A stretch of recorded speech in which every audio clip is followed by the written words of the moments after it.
Marie? Did you did you say the 20,000 was for 2015 and 2016? Are those the 2 years that covers the lease agreement?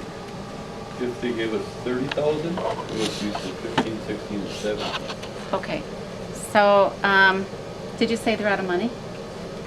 They can't afford it? That's what they told us. So I'm wondering how they'll pay for studies that they need to complete. And then, do you know, do they have, what's their lease agreement with RGGS like? I have no idea, Marie. I don't know. I don't balance their checkbook, and I don't look at their lease agreement with them. So, Those kind of questions maybe you should ask. so, if they're out of money, I guess I would ask my county board why we'd want to keep doing business with them. I mean, I know in the future you're hoping for, but if they're out of money, it kind of sounded like they're ready to pull out. The last couple of meetings I've been to, they've been pretty wishy-washy. But it sounds like the lease expired officially. Yes. Well, I think that those questions are just questions that you should ask GTEC. We're gonna discuss this again next month. I think. So, for the county board, then I'll just remind you they gave Walker $700,000 last year, and I'm not sure as a county we should be funding a billionaire's proposition that sounds like he's kind of giving up on 3 years. I mean, I could see if you're really desperately wanting this that you would say, Thank you okay. for your public comment. Anybody else have anything you want to say? Are you a resident of Iron County? Yes. That's Slugger Baron's daughter, by the way, Jack. Right, Marie? Dick? Yeah, I don't know if I can ask a question. I just want to clarify my understanding of your statement here. The option agreement under 2C says the agreement shall terminate at 5 p.m. Central Time on the day that which is 2 years from the effective date unless the optionee pays, etc. So basically, as I understand it, Mike Polk said that it was okay for, without a board vote, to change the terms of this contract. Mike Pope advised Mike Sari and I that it was okay to sign it as presented. In other words, to change the terms of the To contract. sign it as presented. If it was presented that way, then yes, it was. To sign it, right? With an amendment. He advised us as our corporate counsel, so yes, we did. That's when we take his guidance. That's what we pay out.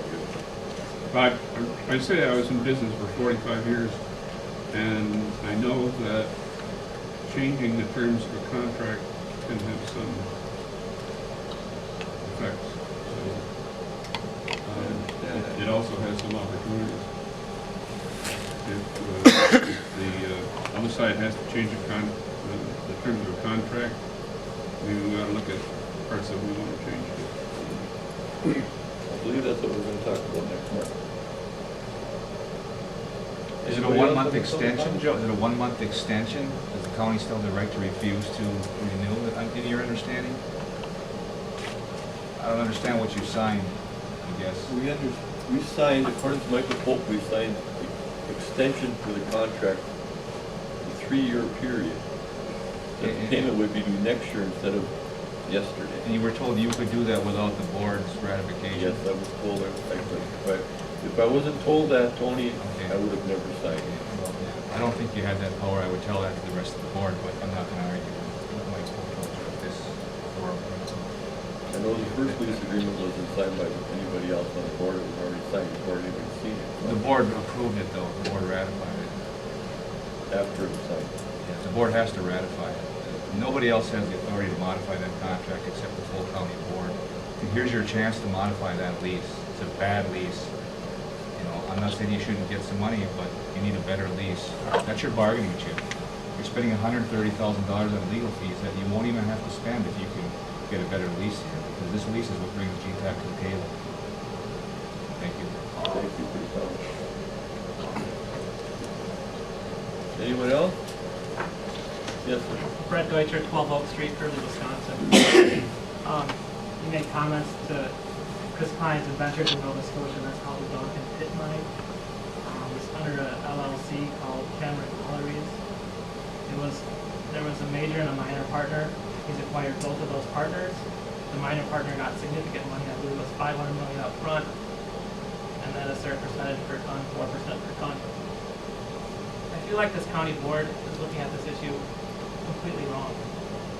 Not only are you the governing structure that's going to permit this mine and allow this mine to happen, you're a junior partner. Without the asset of your lease land, there is no mine.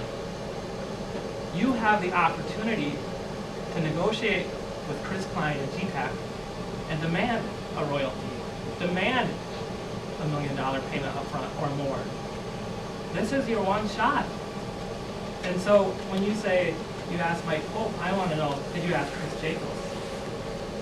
No, we didn't call Chris Jacobs on that. We used the lower price attorney. No, got the lower price advice. Thank you for your comment.